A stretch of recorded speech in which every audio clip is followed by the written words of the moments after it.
Sir, as honorable members are well aware, the production of coffee is of great importance not only to the coffee consumers but also to the national interest of the country.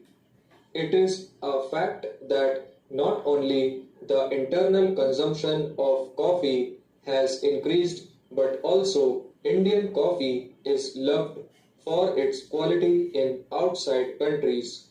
Though it is not an export commodity bringing in foreign exchange in very large dimensions, it does bring in a fairly good income to the growers, and it is in our interest to develop the coffee industry. With that view, we have brought forward this measure and we are making principally two structural alterations or amendments in the original scheme of the Coffee Board. Taking the amendments sought to be made by this bill serially, I would first invite attention to Clause 6 of the bill, which deals with the structure of the new board. There is also the provision for the appointment of the chairman of the board by the government.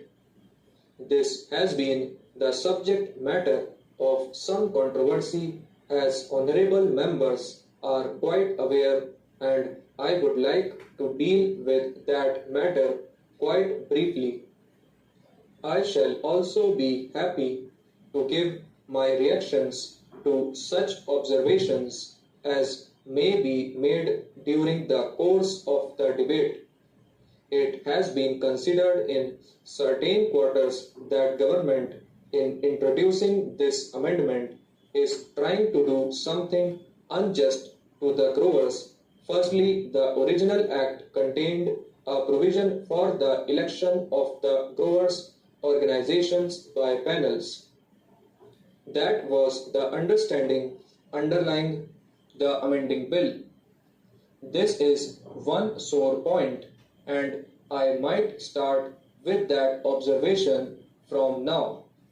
Really speaking, government could have absolutely no interest in affecting the growers adversely.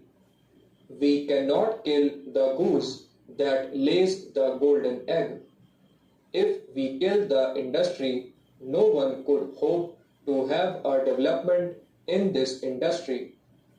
No doubt, sometimes things happened in the past and they made government come to the conclusion that the coffee board at that time did not do all in its power to see to it that the prices were under control.